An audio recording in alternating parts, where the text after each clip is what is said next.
Innalillahi wa ilaihirraji'una. 'Yan bindiga sun sace sarkin Bungudu wato a hanyarsa ta zuwa Abuja. Masu sauraron mu gyara zama domin jin cikakken rahoton da muke dauke da shi a halin yanzu. Amma kafin nan da Allah ku dangwala mana alamar subscribing sannan ku danna ƙararrawa. Domin haka ne zai ringa baku damar samun labaran mu da bidiyoyin mu akwai shi da zarar mu dora za mu sanar da ku. Ga cikakken rahoton. 'Yan bindiga sun sace sarkin Bungudu wato a hanyarsa ta zuwa Abuja. Wasu 'yan bindiga da ba a san ko su wane ne su ba sun sace sarkin Fulanin Bungudu da ke jihar Zamfara a arewacin Najeriya mai martaba Alhaji Hassan Attahiru. 'Yan bindigar sun sace sarkin ne kan hanyarsa daga Kaduna zuwa Abuja, kamar yadda ɗaya daga cikin 'ya'yansa wato da kuma basaraken masarautar zannan Bungudu Honorable Abdulmalik Zubairu ya tabbatarwa da jaridar BBC kamar yadda muka rawaito a can. Bayanai sun ce an kashe ɗaya daga wato cikin jami'an 'yan sanda a musayar wutar da 'yan bindigar suka yi da jami'an tsaron da ke wato tare da sarkin cikin mota a hanyar zuwa Abuja yayin da suka tare shi. Sarkin yana cikin sarakunan Zamfara masu daraja ta ɗaya wato 'yan gaba-gaba. Babu dai wata sanarwa daga rundunar 'yan sandan jihar Kaduna na wato yankin da al'amarin ya faru. Sace sarkin Bungudu wani babban ƙalubale ne musamman a daidai lokacin da aka ɗauki mataki na toshe layukan sadarwa da hana cin kasuwanni mako-mako domin maganin wato 'yan bindigar masu kai hare-hare da satar mutane a jihar ta Zamfara. Muna tare da shi jiya Abuja ya tafi Gusau kuma yana kan hanyarsa wato ta dawowa daga Kaduna aka kira mu aka ce an sace shi, inji ɗaya daga cikin manyan 'ya'yansa. Jihar Zamfara dai jiha ce wadda take fama da irin waɗannan ibtila'ika na wato rashin zaman lafiya. Kama daga 'yan bindigar da za su zo su harbe mutane babu ji ba gani, da waɗanda za su zo su ɗauke mutane, da waɗanda za su zo su ringa barazana ga wato dukkan wanda suke raye a al'umma a wani yankin.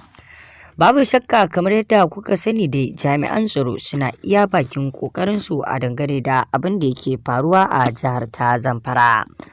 Kamar yadda muke kawo muku rahoto wato ko da yaushe akan abubuwan da suke faruwa a Zamfaran.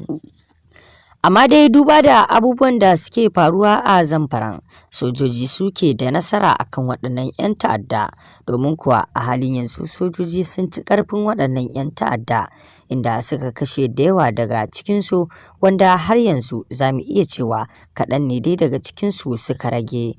Duk da dai ba za a iya iyakance wato adadin da waɗannan 'yan bindiga suke da shi ba, domin suna da yawa sosai kuma rukuni-rukuni ne da su, kowane rukuni ya san da wancan rukunin, sai dai kuma kowane rukuni akwai shugabansa.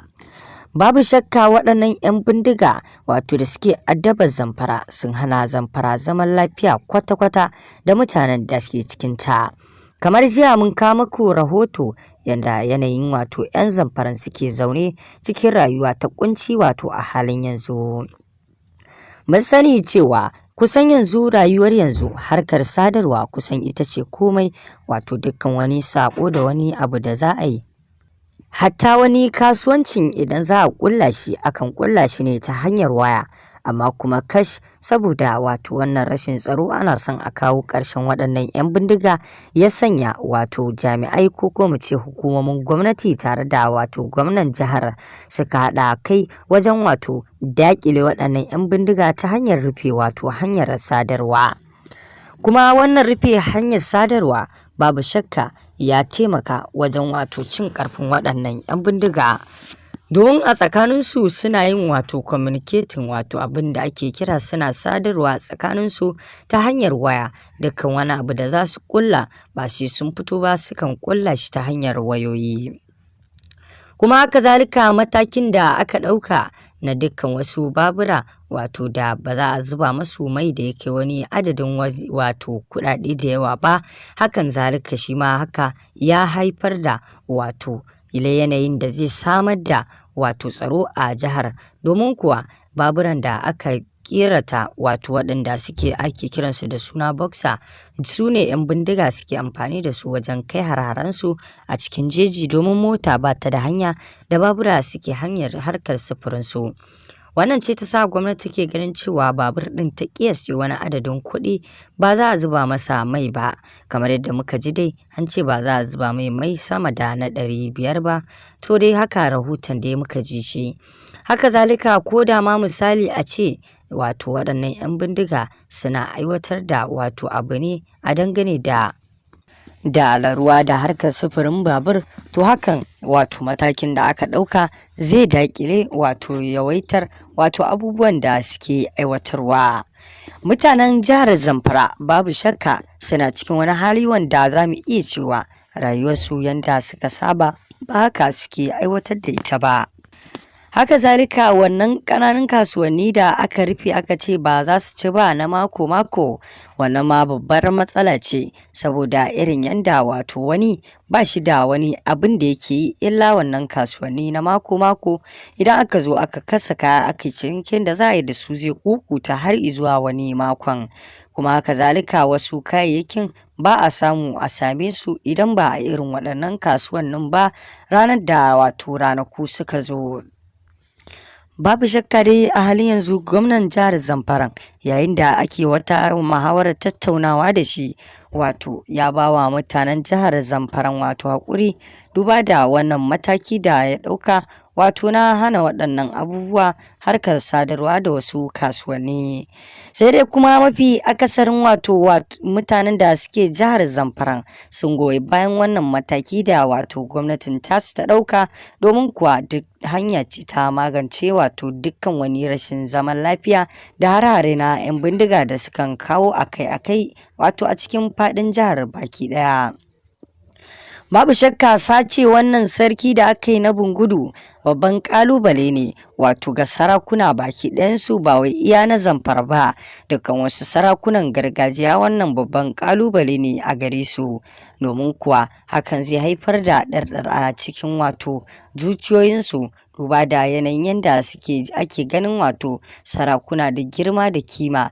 Dukkan wani abu da zai tashi zaka ga ana martaba su, amma kuma wannan sace sun da ake bi ana yi ɗaiɗai da ɗaiɗai. Kawo yanzu wannan sata ta sarakuna, an sace sarakuna da yawa wato tun lokacin da 'yan bindiga suka fara ƙaddamar masu akan kansu. Babu shakka da sai dai mu ce Allah Ubangiji ya sa wato waɗannan 'yan bindiga su gane gaskiya, su tuba, su ajiye makamansu, su daina waɗannan abubuwa da suke yi. Idan kuma ba za su shiri ba, Allah ga kanan ga su, kafi mu sanin su wane ne su, kuma kafi mu sanin maɓoyar su, kafi mu sanin dukkan a inda suke da kuma al'amuran da suke shirin kullawa. Allah ka tarwatsa mana shirin su gabaki ɗaya. To masu sauraron mu, me za ku ce a dangane da wannan rahoto da muka kawo muku, inda kuka ji 'yan bindiga sun sace sarkin Bungudu wato na jihar Zamfara, kuma sarki ne wanda yake da martaba ta ɗaya wato a jihar, yana ɗaya daga cikin manya-manyan sarakunan da ake ji da su a Zamfara. Ku ci gaba da sauraron wannan tasha ta mu, mai kawo muku labari da dumi-dumin sa. Ku dangwala mana alamar subscribing sannan ku danna ƙararrawa.